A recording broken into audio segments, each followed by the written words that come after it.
வணக்கம். கேப்டன் தொலைக்காட்சிக்காக பிற்பகல் செய்திகளை வழங்குவது திருமல ரமேஷ். முக்கிய செய்திகள். பிரதமர் மோடியுடன் மக்கள் ஜனநாயக கட்சி தலைவர் மெஹபூபா முஃப்தி சந்திப்பு. காஷ்மீரில் மீண்டும் ஆட்சி அமைப்பது குறித்து 2 நாட்களில் இறுதி முடிவு செய்யப்படும் என அறிவிப்பு.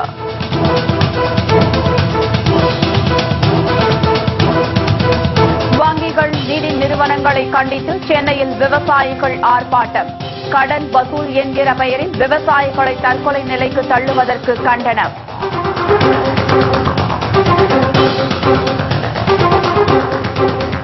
மதுரை அருகே 77 லட்சம் ரூபாய் மதிப்பிலான ஸ்மார்ட் போன்கள் பறிமுதல். உரிய ஆவணம் இல்லாததால் தேர்தல் அதிகாரிகள் நடவடிக்கை.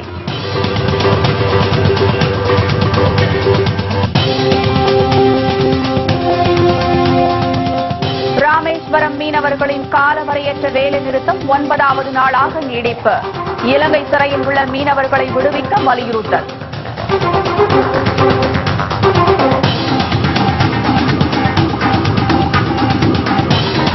அரியலூரில் ஒரே குடும்பத்தைச் சேர்ந்த 3 பேர் தீக்குளித்து தற்கொலை. நாமக்கல்லில் டீ கடையில் ஏற்பட்ட தீ விபத்தில் 2 பேர் உயிரிழப்பு.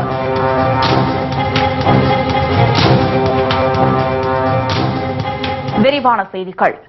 காஷ்மீரில் மீண்டும் ஆட்சி அமைப்பது தொடர்பாக பிரதமர் மோடியை மக்கள் ஜனநாயக கட்சி தலைவர் மெஹபூபா முஃப்தி இன்று சந்தித்து பேச்சுவார்த்தை நடத்தினார். ஜம்மு காஷ்மீர் முதலமைச்சராக இருந்த முஃப்தி முகமது சயீத் கடந்த ஜனவரி 7ஆம் தேதி உயிரிழந்ததை தொடர்ந்து அங்கு மீண்டும் ஆட்சி அமைப்பது தொடர்பாக பாரதிய ஜனதா மற்றும் மக்கள் ஜனநாயக கட்சிகளிடையே இழுபறி நீடித்து வருகிறது. ஆட்சி அமைப்பது தொடர்பாக டெல்லியில் பாஜக தலைவர் அமித்ஷாவை மெஹபூபா முஃப்தி கடந்த சனிக்கிழமை சந்தித்து பேசினார். அதன் தொடர்ச்சியாக பிரதமர் நரேந்திர மோடியை இன்று அவர் சந்தித்து பேசினார். காஷ்மீரில் பாஜகவும் மக்கள் ஜனநாயக கட்சியும் இணைந்து மீண்டும் கூட்டணி ஆட்சி அமைப்பது குறித்து இருவரும் ஆலோசனை நடத்தியதாக கூறப்படுகிறது. இதனையடுத்து செய்தியாளர்களிடம் பேசிய மெஹபூபா முஃப்தி காஷ்மீரில் ஆட்சி அமைப்பது குறித்து நாளை மறுநாள் இறுதி முடிவு செய்யப்படும் என்று தெரிவித்தார். காஷ்மீரில் கூட்டணி ஆட்சி அமைப்பது தொடர்பாக மக்கள் ஜனநாயக கட்சி தரப்பில் பல்வேறு நிபந்தனை விதிக்கப்பட்டுள்ளது. இதனை பாஜக ஏற்றுக்கொள்ள மறுத்து வருவதால் தொடர்ந்து இழுபறி நீடித்து வருகிறது. புதிய நிபந்தனைகள் எதுவும் ஏற்க முடியாது எனவும் பாஜக திட்டவட்டமாக கூறியுள்ளது. வங்கிகள், தனியார் நிதி நிறுவனங்கள் கடன் வசூல் என்கிற பெயரில் விவசாயிகளை தற்கொலை நிலைக்கு தள்ளுவதை கண்டித்து சென்னை சேப்பாக்கத்தில் விவசாயிகள் ஆர்ப்பாட்டத்தில் ஈடுபட்டனர். தமிழகத்தில் தேசியமயமாக்கப்பட்ட வணிக வங்கிகள், தனியார் நிதி நிறுவனங்கள், கூட்டுறவு வங்கிகள் கடன் பாக்கி என்கிற பெயரில் விவசாயிகளின் டிராக்டர்கள், விவசாய இயந்திரங்களை பறிமுதல் செய்து கெடுபிடி வசூலில் ஈடுபடுவதுடன் விவசாயிகளை அவமானப்படுத்தியும் வருகின்றன. வங்கிகளின் நடவடிக்கையால் மனமுடைந்து அரியலூர் மாவட்டம் ஓரத்தூரைச் சேர்ந்த விவசாயி அழகர் அண்மையில் தற்கொலை செய்து கொண்டார். இதேபோல் சோழகன் குடிக்காட்டைச் சேர்ந்த விவசாயி பாலன் வங்கியாளர்களாலும் காவல்துறையினராலும் தாக்கப்பட்டார். இந்நிலையில் இந்த சம்பவங்களை கண்டித்து சென்னை சேப்பாக்கத்தில் அனைத்து விவசாயிகளின் ஒருங்கிணைப்பு குழு சார்பில் ஆர்ப்பாட்டம் நடைபெற்றது. அப்போது வங்கிகளின் அடாவடித்தனத்தை கண்டித்து விவசாயிகள் முழக்கங்களை எழுப்பினர். கடன் வசூல் என்ற பெயரில் விவசாயிகளை அவமானப்படுத்தி தள்ளாதே, கைவிடு விவசாயிகள் பெற்ற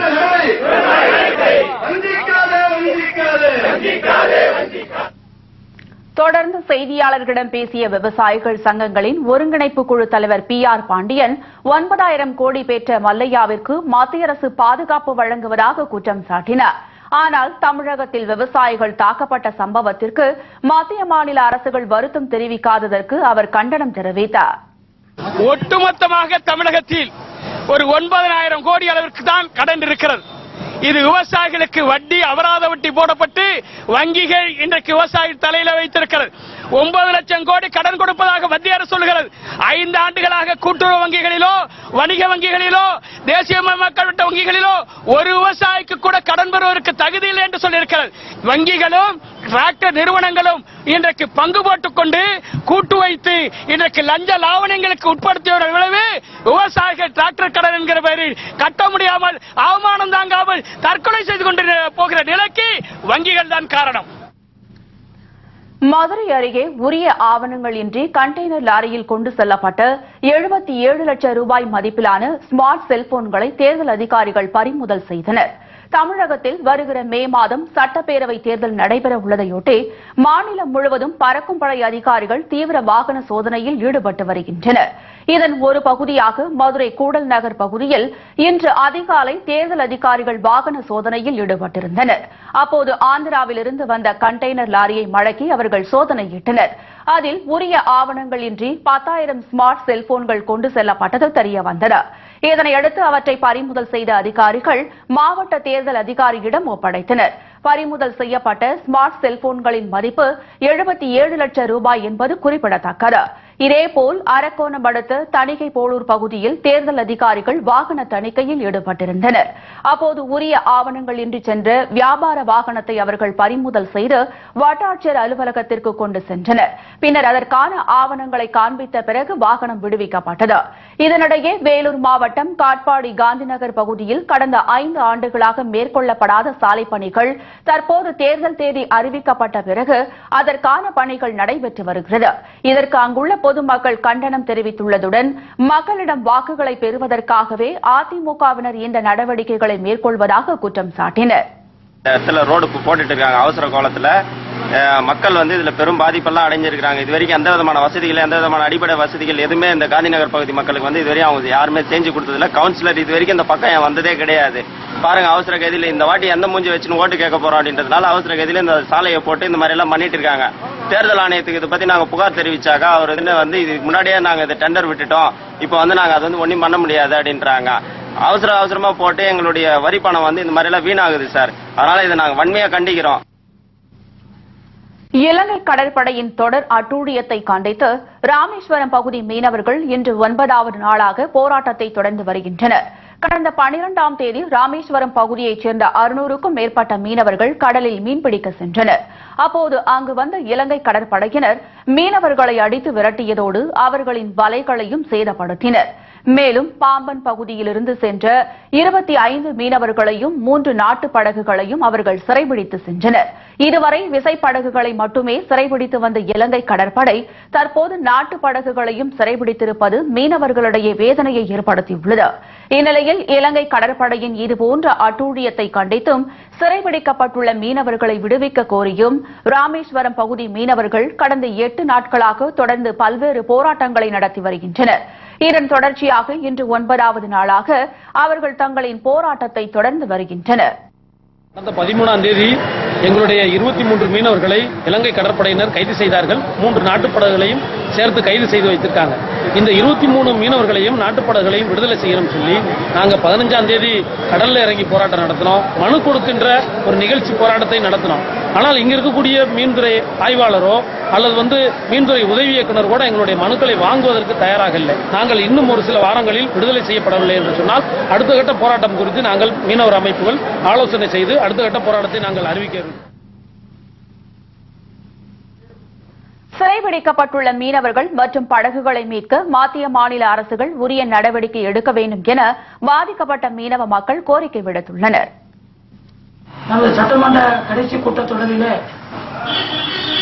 மீனவர் ஒழுங்குமுறை திருத்த மசோதாவை மீனவத்துறை அமைச்சர் ஜெயபால் அவர்கள் 110 விதியின் கீழ் தாக்கல் செய்தார். இது மீனவருக்கு எதிரான ஒரு சட்டம். ஆகையால் கடல் வளத்தை முற்றிலுமாக அழிக்கக்கூடிய ஒரு சட்டத்தை தான் அதிமுக அரசு, ஜெயலலிதா அரசு சட்டசபையிலே சொல்கிறது. ஒரே குடும்பத்தைச் சேர்ந்த 3 பேர் தூக்குளித்து தற்கொலை செய்து கொண்ட சம்பவம் அரியலூரில் பெரும் அதிர்ச்சியை ஏற்படுத்தியுள்ளது.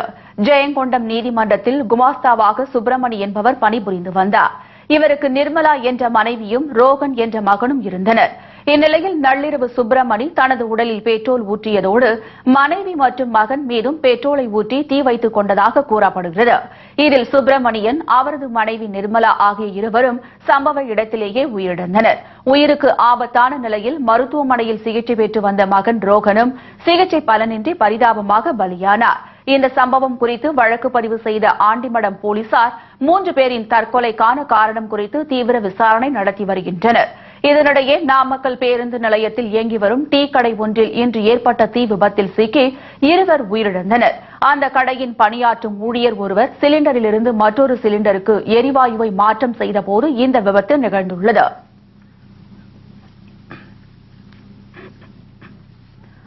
ராஜீவ் கொலை வழக்கில் 25 ஆண்டுகள் சிறை தண்டனை அனுபவித்து வரும் 7 பேரை விடுதலை செய்யலாம் என ஓய்வு பெற்ற நீதிபதி ஹரி பரந்தாமன் கருத்து தெரிவித்துள்ளார்.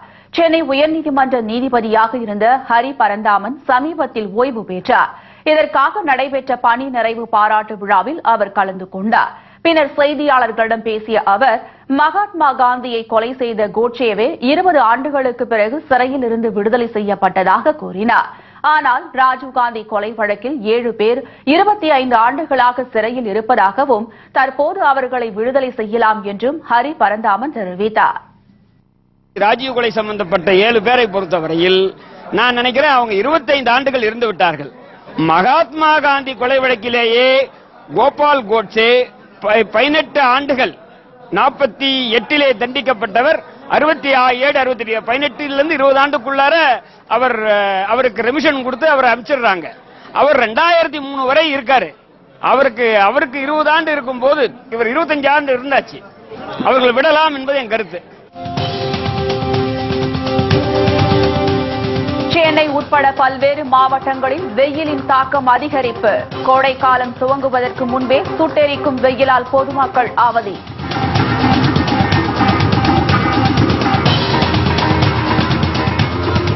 தமிழகத்தின் பல்வேறு பகுதிகளில் விவசாயிகள் போராட்டம். நெல்லுக்கு உரிய விலை நிர்ணயம் செய்ய வலியுறுத்தல் மற்றும் பல செய்திகள் விளம்பர இடைவேளைக்கு பிறகு. கோடைக்காலம் துவங்கும் முன்பே வெயிலின் தாக்கம் கடுமையாக உள்ளதால் திருப்பூரில் பொதுமக்கள் பெரிதும் பாதிக்கப்பட்டு வருகின்றனர். கோடைக்காலம் துவங்குவதற்கு முன்பே சென்னை உள்ளிட்ட பல்வேறு மாவட்டங்களில் வெயில் சுட்டெரித்து வருகிறது. இதனால் பகல் நேரங்களில் பொதுமக்கள் வீட்டிற்குள்ளேயே முடங்கியிருக்கும் நிலை ஏற்பட்டுள்ளது. தொழில் நகரமான திருப்பூரில் இயந்திரங்களின் இயக்கத்தினால் ஆண்டுதோறும் வெயில் சற்று அதிகமாக இருக்கும். ஆனால் இந்த ஆண்டு கோடைக்காலம் துவங்குவதற்கு முன்பே வெயிலின் தாக்கம் அதிகரித்துள்ளதால் மக்கள் உஷ்ணத்தை சமாளிக்க போராடி வருகின்றனர். வெயிலின் தாக்கத்திலிருந்து தங்களை காத்துக்கொள்ள இளநீர், தர்பூசணி மற்றும் குளிர்பானம் விற்கும் கடைகளுக்கு பொதுமக்கள் படையெடுத்து வருகின்றனர்.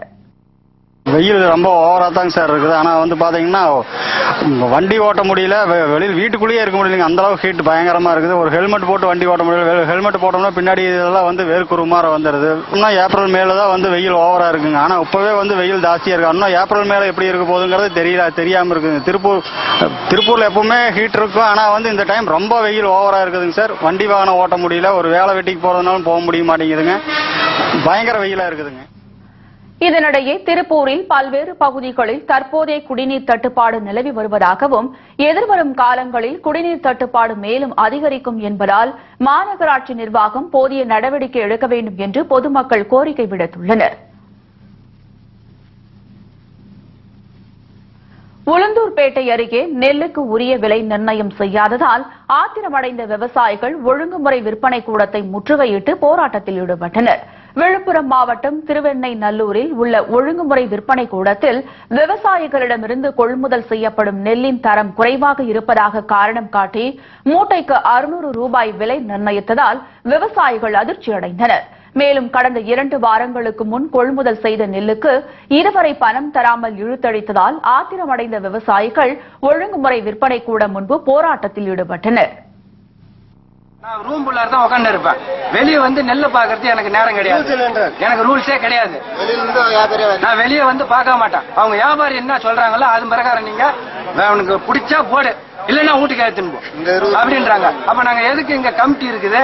நாங்க எதுக்கு இங்க நெல் எதுக்கு போறேன்னு வரோம்? நெல் அறுவடை பண்ணி ஊட்ட வச்சுக்கிறதுக்கு அதை இது பண்றோம், விவசாயம் பண்றோம். அப்ப ஆபீஸ்ல உட்காந்துலாம் எப்படிதான் சாப்பிடுறது? இதேபோன்று திருவண்ணாமலை மாவட்டம் செய்யாறில் நெல் மூட்டை ஒன்றிற்கு 600 ரூபாய் மட்டுமே கொடுப்பதை கண்டித்து விவசாயிகள் ஒழுங்குமுறை விற்பனை கூடத்தின் கதவிற்கு பூட்டு போட்டு போராட்டத்தில் ஈடுபட்டனர். உரம் உள்ளிட்ட விவசாய பொருட்கள் பெருமளவு விலை உயர்ந்துவிட்ட நிலையில் நெல் மூட்டை ஒன்றிற்கு 1200 ரூபாய் முதல் 2000 ரூபாய் வரை கொடுக்க வேண்டும் என விவசாயிகள் தெரிவித்தனர். நாங்க ரொம்ப அதிகமா செலவு பண்ணி ரொம்ப பயிர் வச்சுட்டு ரொம்ப கஷ்டத்துல இருக்கோம் சார். எங்களுக்கு அதிக விலைக்கு நெல் எடுக்கணும், ரொம்ப கம்மி ரேட்டுக்கு எடுக்கிறாங்க. ஒரு சிப்ப அரிசி 25 கிலோ 1100 1200 நாங்க வாங்கி சாப்பிடுறோம். ஆனா எங்ககிட்ட எடுக்கிற நெல் ரொம்ப கம்மி ரேட்டுக்கு எடுக்கிறாங்க, அடிமாட்டு விலைக்கு எடுக்கிறாங்க, 500 600க்கு எடுக்கிறாங்க. அதனால 1100 இருந்து ஒரு 1500 ரூபாய் வரைக்கும் எடுக்கணும். அதனால நாங்க இப்ப போராட்டம் பண்றோம். இதனிடையே காஞ்சிபுரம் மாவட்டத்தில் 38 நெல் கொள்முதல் நிலையங்கள் மட்டுமே உள்ள நிலையில் 64 மையங்கள் அமைக்கப்பட்டதாக கணக்கு காட்டி தமிழ்நாடு நுகர்பொருள் வாணிபக் கழகம் பல லட்சம் கொள்ளையடிப்பதாக விவசாயிகள் குற்றம் சாட்டியுள்ளனர்.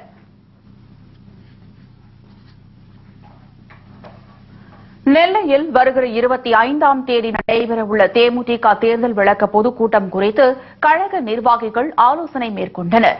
வரும் சட்டமன்ற தேர்தலை முன்னிட்டு தேமுதிக சார்பில் கழக தலைவர் கேப்டன் விஜயகாந்த் 2 கட்டங்களாக தேர்தல் அறிக்கைகளை வெளியிட்டுள்ளார். இது தொடர்பான விளக்க பொதுக்கூட்டங்களை நடத்துமாறு தொண்டர்களுக்கு அவர் உத்தரவிட்டுள்ளார். இந்நிலையில் வரும் 25ஆம் தேதி திருநெல்வேலியில் திருமதி பிரேமலதா விஜயகாந்த் பங்கேற்கும் மாபெரும் பிரம்மாண்ட தேர்தல் அறிக்கை விளக்க பொதுக்கூட்டம் நடைபெறவுள்ளது. அந்த கூட்டத்தை சிறப்பாக நடத்துவது குறித்து மாநகர மாவட்ட தேமுதிக சார்பில் ஆலோசனை மேற்கொள்ளப்பட்டது. மாவட்ட செயலாளர் முகமது அலி தலைமையில் நடைபெற்ற இந்த கூட்டத்தில் கழக நிர்வாகிகள் மற்றும் தொண்டர்களுக்கு பல்வேறு ஆலோசனைகள் வழங்கப்பட்டன. பன்னாரி அம்மன் கோவிலில் நடைபெற்ற தீக்குண்டம் திருவிழா லட்சக்கணக்கான பக்தர்கள் கலந்து கொண்டு தங்களின் நேர்த்திக் கடனை செலுத்தினர். ஈரோடு மாவட்டம் சத்தியமங்கலத்தில் புகழ்பெற்ற பன்னாரி அம்மன் கோவில் உள்ளது. இந்த கோவிலுக்கு தமிழகம் மட்டுமன்றி கேரளா, கர்நாடகா போன்ற பல்வேறு மாநிலங்களிலிருந்தும் வரும் பக்தர்கள் அம்மனை வழிபட்டு செல்கின்றனர். மிகவும் பிரசித்தி பெற்ற இந்த கோவிலின் தீக்குண்டம் இறங்கும் விழா சிறப்பாக நடைபெற்றது. இதில் லட்சக்கணக்கான பக்தர்கள் கலந்து கொண்டு தீக்குண்டம் இறங்கி அம்மனை வழிபட்டனர்.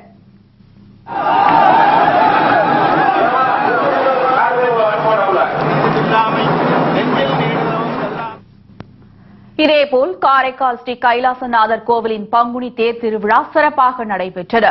கடந்த 10ஆம் தேதி கொடியேற்றத்துடன் தொடங்கிய இந்த விழாவில் நாள்தோறும் பல்வேறு வாகனங்களில் எழுந்தருளிய சுவாமி பக்தர்களுக்கு அருள்பாலித்தார்.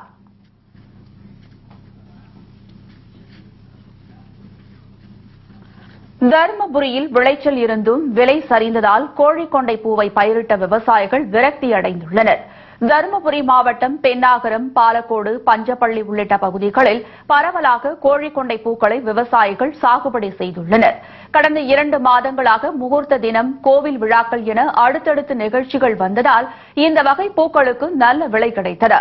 இதனால் கோழிக்கொண்டை பூக்களை விவசாயிகள் அதிக அளவில் சாகுபடி செய்தனர். இந்நிலையில் தற்போது சீசன் இல்லாததால் 40 முதல் 50 ரூபாய் வரை விற்பனையாக வேண்டிய பூ 5 ரூபாய்க்கு கூட விலை போகவில்லை. இதனால் விவசாயிகள் கடும் வேதனை அடைந்துள்ளனர்.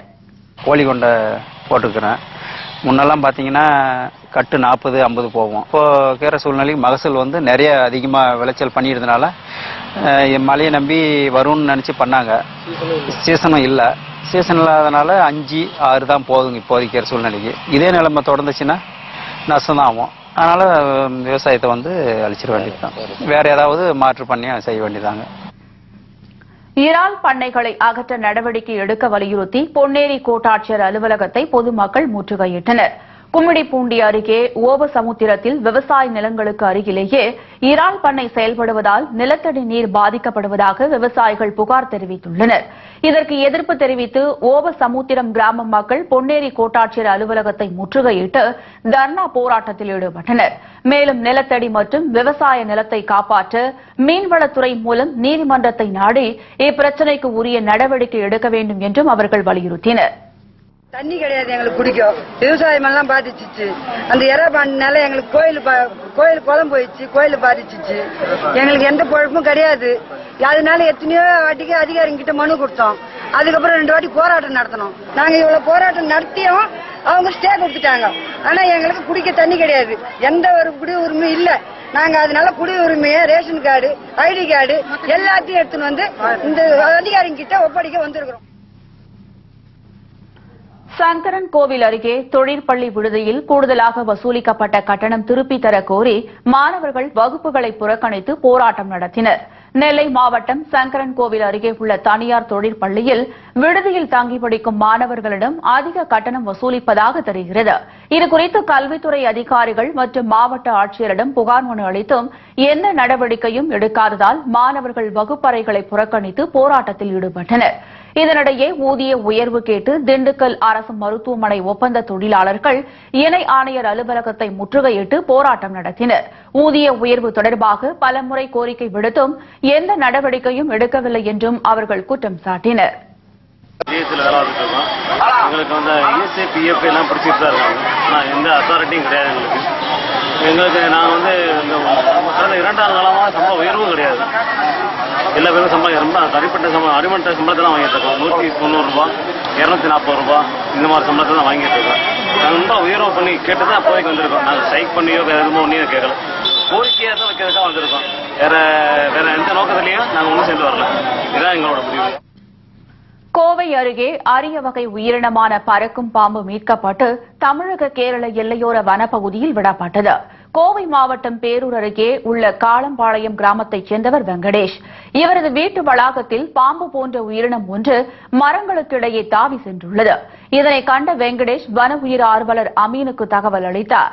பின்னர் அங்கு வந்த அவர் அந்த உயிரினம் மிக அரிய வகையான ஸ்ரீலங்கன் பறக்கும் பாம்பு என்பதை உறுதி செய்தார். இதனையடுத்து அந்த பாம்பு தமிழக கேரள எல்லைப் பகுதியான பதுப்பரி வனப்பகுதியில் கொண்டுவிடப்பட்டது.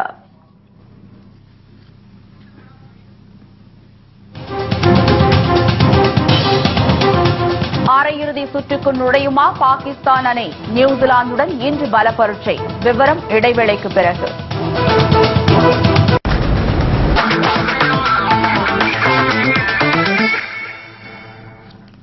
செய்திகள் தொடர்கின்றன. மொஹாலியில் இன்று நடைபெறும் 20 ஓவர் உலக கோப்பை கிரிக்கெட் போட்டியில் நியூசிலாந்து, பாகிஸ்தான் அணிகள் மோதுகின்றன. 20 ஓவர் உலக கோப்பை கிரிக்கெட் போட்டி தற்போது விறுவிறுப்பான கட்டத்தை எட்டியுள்ளது. இந்நிலையில் மொஹாலியில் இன்று நடைபெறும் ஆட்டத்தில் நியூசிலாந்து, பாகிஸ்தான் அணிகள் மோதுகின்றன. முதல் 2 ஆட்டங்களில் அபார வெற்றி பெற்ற நியூசிலாந்து அணி ஹார்ட்ரிக் வெற்றியுடன் அரையிறுதி வாய்ப்பை உறுதி செய்ய இன்றைய ஆட்டத்தில் களமிறங்கும் என்று எதிர்பார்க்கப்படுகிறது. பாகிஸ்தான் அணியை பொறுத்தவரை பேட்டிங் மற்றும் பந்து வீச்சு எதிர்பார்த்தபடி சிறப்பாக அமையவில்லை. இன்றைய ஆட்டத்தில் பாகிஸ்தான் அணி தோல்வியடைந்தால் அரையிறுதி வாய்ப்பை இழந்துவிடும் என்பதால் வெற்றி பெறுவதற்கு அந்த அணி தனது முழு பலத்தையும் வெளிப்படுத்தும் என்று தெரிகிறது.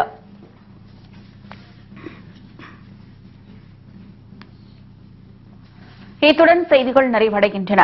மீண்டும் செய்திகள் மாலை 6 மணிக்கு.